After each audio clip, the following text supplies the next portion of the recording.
The rain was still falling when police found the silver Chevy Cruze. Its passenger window shattered, glass scattered across the pavement, and a young mother lying just a few feet away. Her name? Danielle Hoyle. She had just given birth. 2 days earlier, she'd been holding her newborn daughter in a hospital room filled with joy. Now, that same little girl was nowhere to be found. It wasn't a robbery. It wasn't random. Someone she trusted led her to this road. And the question that haunts every moment that follows is why.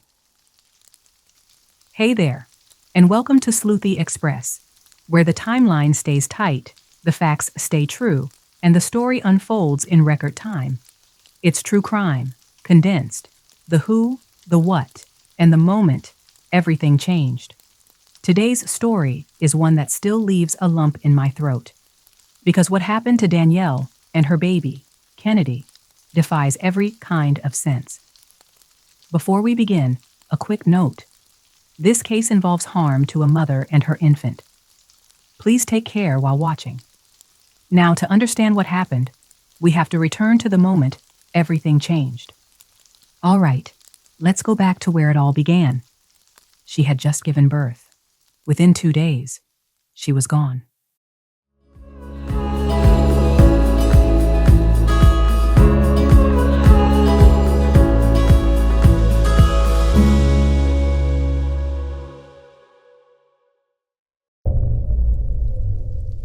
It was February 1st, 2022, a cold, wet night in South Memphis.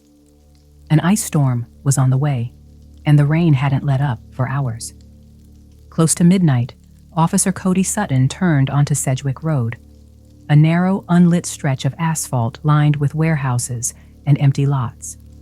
It was the kind of road officers knew too well, a dumping ground for stolen cars, stray shell casings, and everything else that didn't want to be found.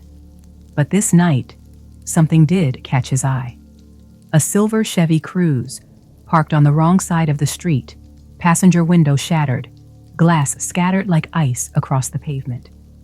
He ran the tag. The name that came back was Danielle Hoyle. At first, there was nothing unusual about it, just a parked car in the rain, damage that could have come from anything. As Sutton waited on dispatch to confirm the owner, another unit headed to the address on the registration, a small home a few miles away where Danielle's mother, April Campbell, had been pacing the floor for hours. She thought the headlights outside meant Danielle was finally home. She even told her sons, "Help your sister with the baby." But when she opened the door, it wasn't Danielle standing there. It was an officer, asking for Danielle Hoyle, the registered owner of a silver Chevy Cruze found abandoned on Sedgwick Road. April's stomach dropped. She told them Danielle wasn't home, that she'd left earlier that evening with her newborn Kennedy and hadn't returned. She'd tried calling an hour after Danielle left. Danielle picked up, said she was getting the baby out of the car and would call right back. But she never did. The officer left, but April's instincts wouldn't rest. She knew her daughter. Danielle wouldn't just vanish, not in the middle of the night, not with a 2-day-old newborn. Danielle was 27, a mom of 2 girls, proud, practical, and full of love. She had given birth just a day and a half earlier. Barely 48 hours before this night, she was still in a hospital room, holding her newborn daughter for the very first time. Brandon Isabel, the baby's father, was there too, welcoming Kennedy into the world alongside her.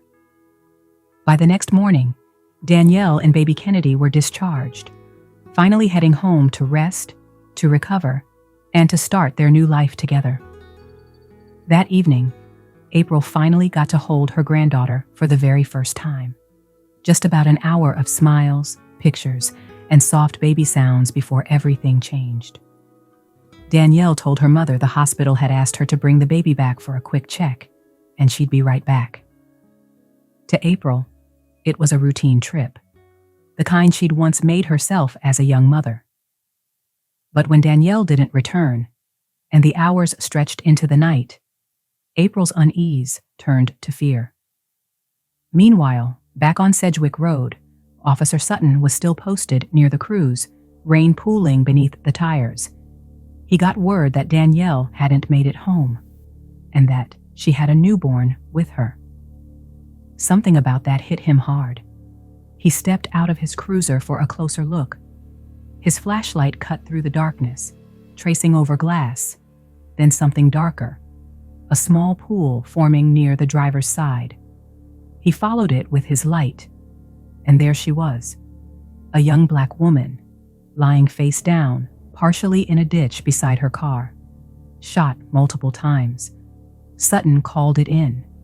In seconds, the road was alive with blue lights and whispers, crime scene tape stretching through the rain. But there was something missing: the baby. No car seat. No Kennedy.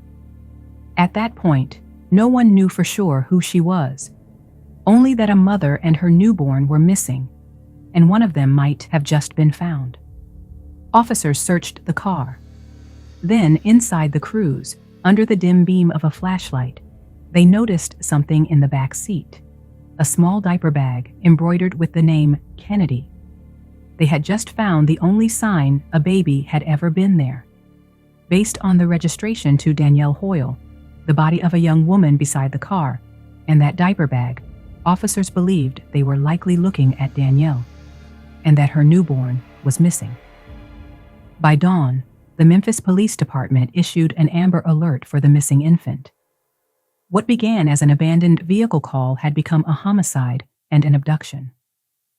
Meanwhile, as the night dragged on, the worry inside April Campbell's home turned to panic. Danielle still wasn't answering. Calls went to voicemail. Messages sat unread, and every minute that passed felt heavier than the last. The family tried everything: calls, texts, social media. One of Danielle's brothers managed to access her Facebook account and sent a message directly to Brandon, the baby's father. He wrote, "We're looking for Danielle and the baby. We need to come see you. What's the address?" Brandon's reply came fast, short, and a little strange. "Huh? Who is this?" Clearly, he found it odd that someone else was messaging him through Danielle's page. At the same time, Officer Cody Sutton was tasked with updating April about what had been found on Sedgwick Road: the car, now a young woman, and a diaper bag embroidered with the name Kennedy. He drove to her home to share the new information. But when he arrived, the house was empty. April and her family had already left for the Rains police station, desperate for answers. At the Rains precinct, April and her kids arrived, not realizing what detectives already knew. When Officer Sutton saw her, he had to deliver the news no mother should ever hear: that her daughter's car had been found, and that a woman, believed to be Danielle, had been discovered nearby. April's world collapsed in that moment. She told officers the last person Danielle went to meet that night was Brandon Isabel, the father of her newborn. Detectives didn't waste any time. Since Brandon may have been the last person to see Danielle alive, they moved quickly to track him down. Within hours, officers arrived at his parents' home in Cordova. Brandon and his girlfriend, Artisha, were taken into custody for questioning.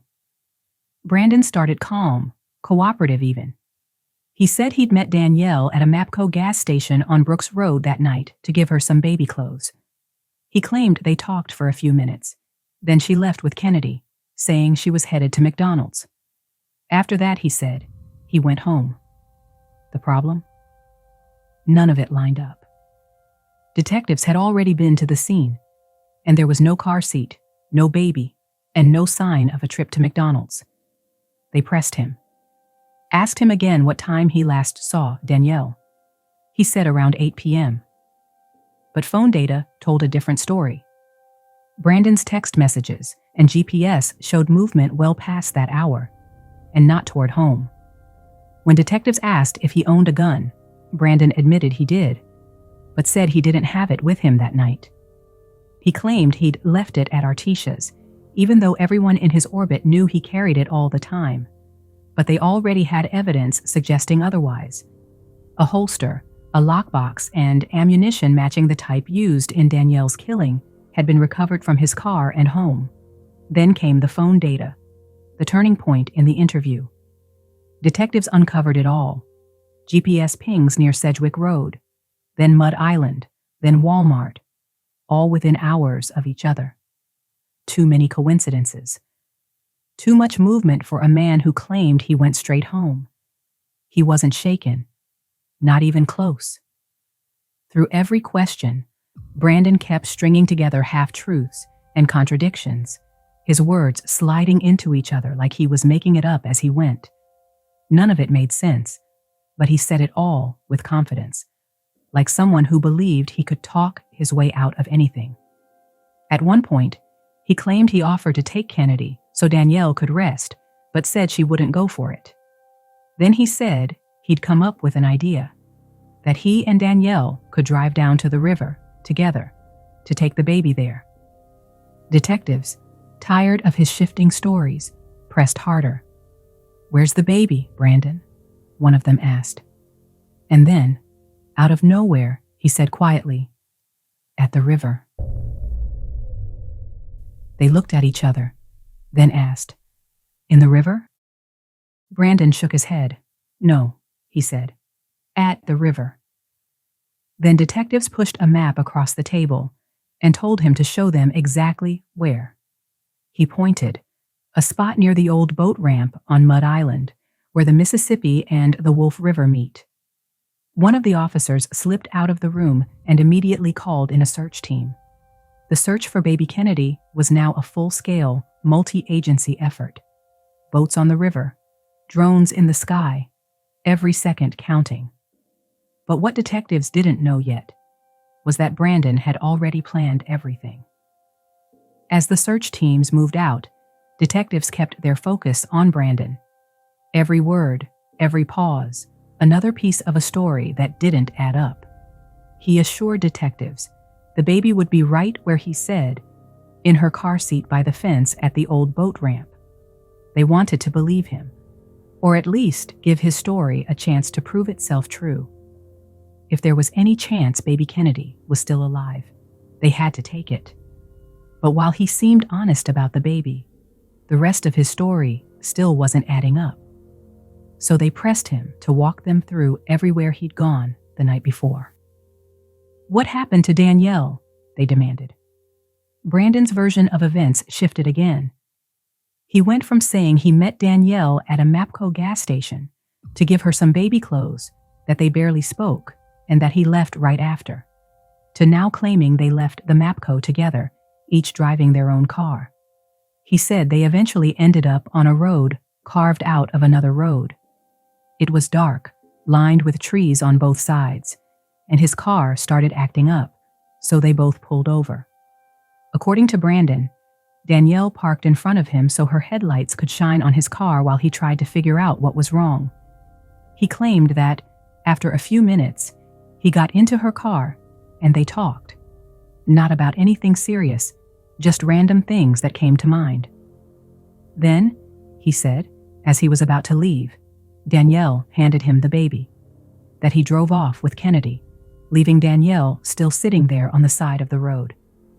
Then he said forcefully, "I didn't do anything to Danielle."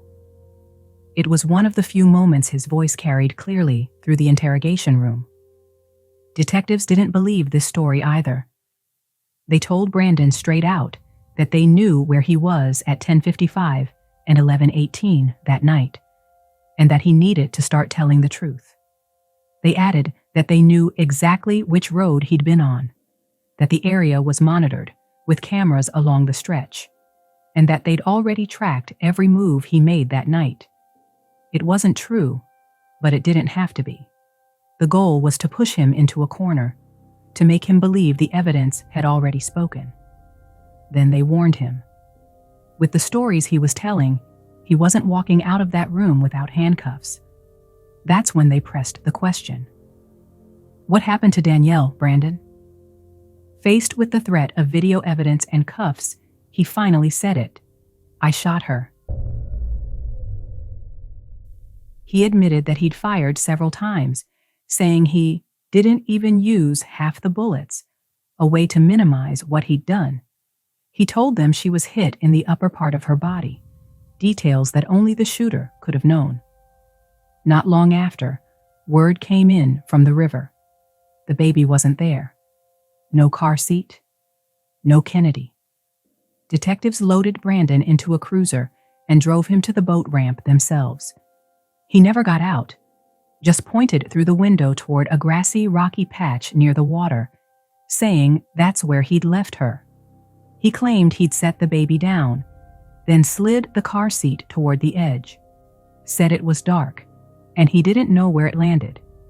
He told them he'd tossed the gun into the river too, but not the baby. After that, he said, he took off.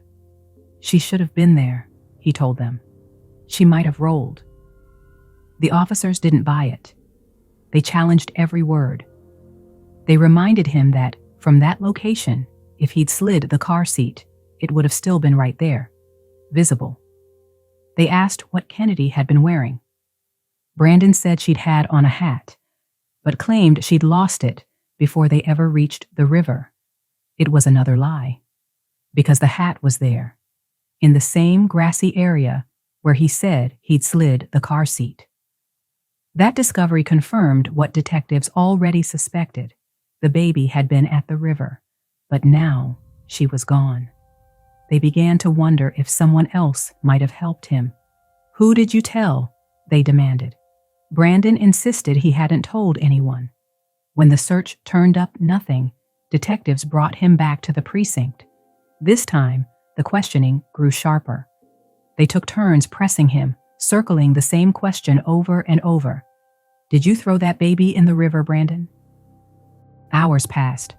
One lie after another collapsed under its own weight, until he finally spoke. Flat, detached, almost casual. "Did you push the baby into the water, Brandon?" "No." "Did you place the baby into the water?" "Yes." "Who placed the baby into the water, Brandon?" "Me." "Did you place the baby into the water, or did you toss it?" He said quietly, "I tossed it." It didn't go as far as the gun, but detectives knew he was still lying about the car seat. Earlier that morning, while he was being questioned, a call had come in, a tip from a Good Samaritan.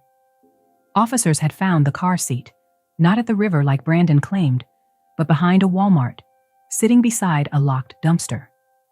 It was the final proof that every word he'd spoken had been a lie. And now, detectives were certain he'd taken 2 lives. When the case went to trial, the evidence was overwhelming. Digital records, DNA, his own confession, and a forensic trail that tied him to both murders. Even though Brandon Isabel had confessed to killing Danielle and her newborn daughter, Danielle Hoyle, he entered a plea of not guilty. His defense argued that his confession had been coerced, the result of a 10-hour interrogation, exhaustion, and questioning that they claimed had crossed the line. But despite their best efforts, the jury didn't believe it. They found Brandon Isabel guilty on all counts, 2 for first-degree murder and 1 for a weapons charge. The judge sentenced him to 3 life terms, to be served concurrently, making him eligible for parole only after 51 years. But this wasn't a crime of passion. Brandon didn't suddenly lose control. Not at all. There was planning. You wouldn't believe the searches investigators uncovered in the days leading up to the murders, or what he did earlier that very day before carrying out the unthinkable. You wouldn't believe the messages he sent, texting his girlfriend Artisha right up to the moment detectives believe he killed Danielle. And as soon as he fled with the baby, those messages picked right back up, as if nothing had ever happened. What he said in those texts shows exactly how cold Brandon Isabel truly was. And you definitely wouldn't believe what he did next, after leaving the river, after what he'd done. There was a stop he made before going to Walmart. What he did there is almost beyond words. And the reason behind it, the why, it was captured in a written message police later found, one that had been sent months before the murders ever took place. Here's the part that still stops me. Brandon made sure to show up for the delivery, to witness the first breaths of the daughter he would later kill. If you're a truth seeker like me, someone who has to know every detail, every nuance, then you'll want to click the episode on your screen. It's my deep dive with the answers to all those questions. Plus, you'll be able to hear for yourself all the lies and the confessions straight from Brandon himself. Go ahead. Click it.